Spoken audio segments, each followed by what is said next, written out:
والمرسلين وعلى أهل بيته الطيبين الطاهرين المعصومين المنتجبين ورحمة الله على أحبابهم وأصحابهم وشيعتهم ومواليهم ولعنة الله على أعدائهم أجمعين. أما بعد فقد قال الله سبحانه وتعالى في محكم كتابه المجيد وفرقانه الحميد وقوله الحق. بسم الله الرحمن الرحيم.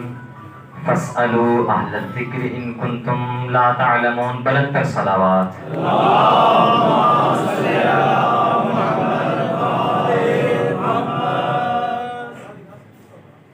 حمد و ستائش کے سارے قافلے راہوار خلوص پہ استوار کر کے شارع توحید جا رہا ہوں. اس کریم پروردگار کی بارگاہ میں کہ جو کریم پروردگار بڑے بڑے انسانوں کو قبروں میں کروٹ بدلنے کا اذن نہیں دیتا. وہ کریم خالق کہ جو قبرستان زراعت میں دانے کے دل پہ ساز حیات چھڑکتا ہے، پھر وہ دانہ اس دھرتی ماں کی چھاتی کو چیر کر اس عالم پر پہلی نگاہ ڈالتا ہے، تو وہ کریم پروردگار اس دانے کو ان چونٹیوں کے بے رحم قاتلانہ حملوں سے بھی بچاتا ہے، ابر بے کرم کے قاتلانہ قطروں سے بھی بچاتا ہے، ہواؤں کے ان جھٹکوں سے بھی بچاتا ہے. پھر جب وہ دانہ دہلیز جوانی میں قدم رکھتا ہے، دہلیز جوانی میں قدم رکھتا ہے، تو یہ کسان وہ جو ایک دانہ بو کے چلا گیا تھا، اللہ نے بدلے میں 700 دانے عطا کیے. جب وہ دانہ دہلیز جوانی میں قدم رکھتا ہے تو یہ کسان اپنی فصل کو دیکھ کر جب غرور اور تکبر کرتا ہے تو اللہ اس کسان کو اس جوان ساحل کے کھیت پہ بیٹھا کے اس سے یہ سوال کرتا ہے، اتزرعونہ ام نحن الزارعون، بتا تو صحیح تو اگاتا ہے یا ہم اگاتے ہیں.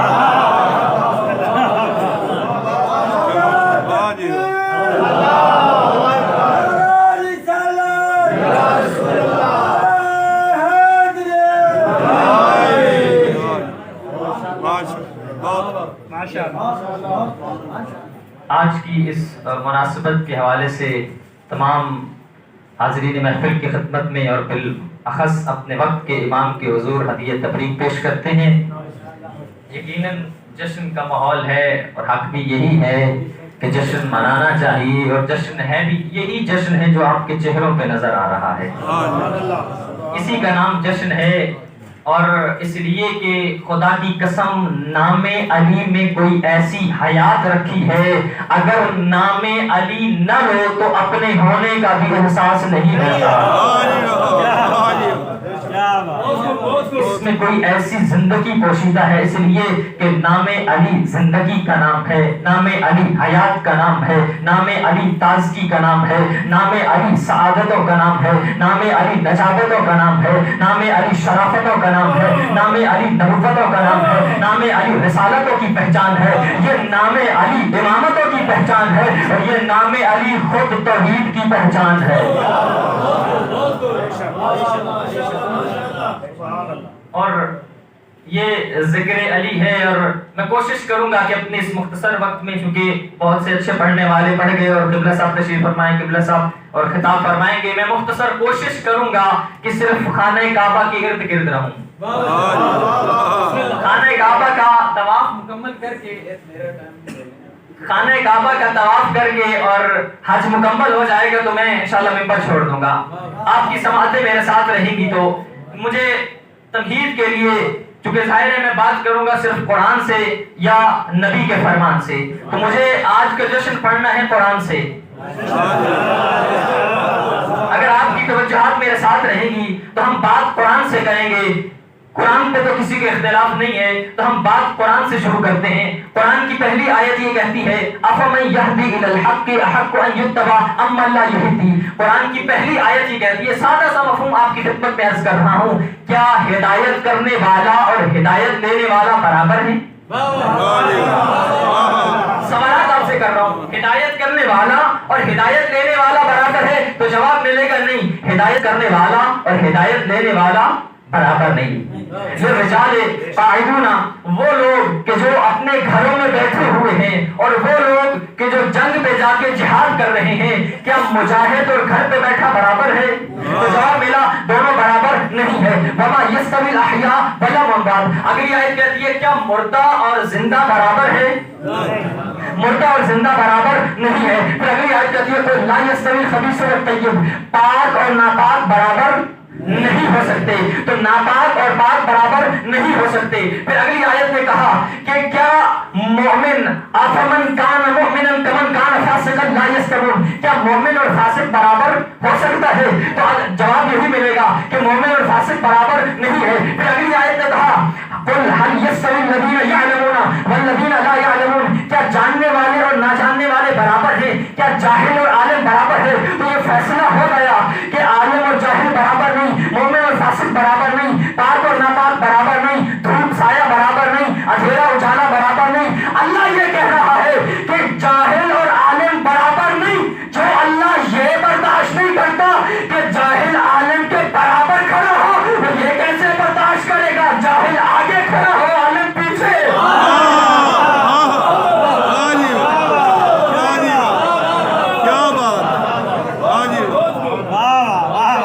قرآن کی آیت نے کہہ دیا کہ عالم اور جاہل برابر نہیں، اندھا اور بینا برابر نہیں، اندھیرا اجالا برابر نہیں، دھوپ اور سایہ برابر نہیں۔ پھر بات یہاں تک رکی نہیں، پھر آگے کہا لقد فضلنا بعضهم علی بعض، دیکھو ان انسانوں کو، ہم نے بعض انسانوں کو بعض پر فضیلت دی، تو سارے انسان بھی برابر نہیں۔ پھر اگلا درجہ لقد فضلنا بعض النبیین علی بعض، ہم نے بعض نبیوں کو بعض پر فضیلت دی، یہ سارے نبی بھی برابر نہیں۔ پھر بات رکی نہیں، تلک الرسل فضلنا بعضهم علی بعض، ہم نے بعض رسولوں کو بعض پر فضیلت دی، سارے رسول برابر نہیں، سارے نبی برابر نہیں، سارے انسان برابر نہیں۔ ارے بھائی جب نبی سارے برابر نہیں تو نبی کے ارد گرد بیٹھنے والے سارے انسان بھی برابر نہیں، نبی کے ارد گرد بیٹھنے والے سارے صحابی بھی برابر نہیں۔ سلمان ابو ذر جیسا نہیں، ابو ذر مقداد جیسا نہیں، مقداد کمبر جیسا نہیں۔ ارے بھائی میں یہی تو کہتا ہوں، اللہ نے فاطمہ بنت اسد کو 4 بیٹے دیے، باقی 3 بھی علی کے برابر نہیں۔ جب علی کی اپنی ماں کے بیٹے علی کے برابر نہیں، کسی اور کی ماں کے بیٹے علی کے برابر۔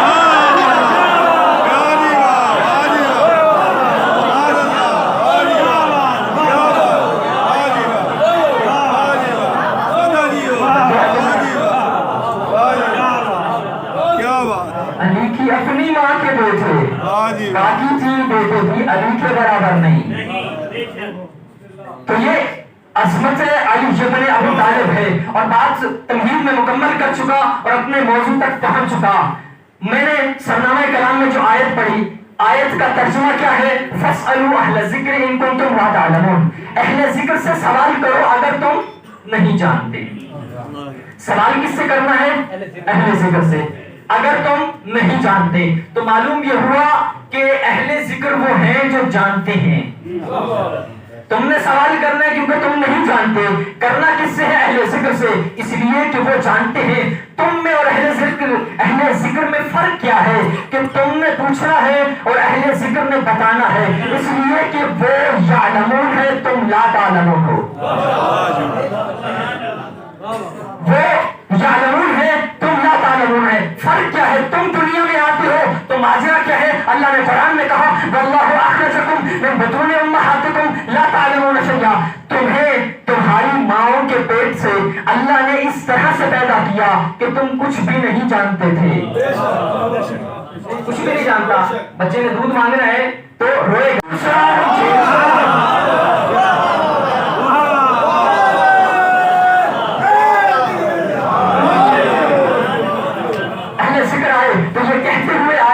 توریت سناؤ، زبور سناؤ، انجیل سناؤ یا قرآن سناؤ، تم دنیا میں آئے تو جاہل آئے، تم نے تعلیم لی حواس خمسہ سے،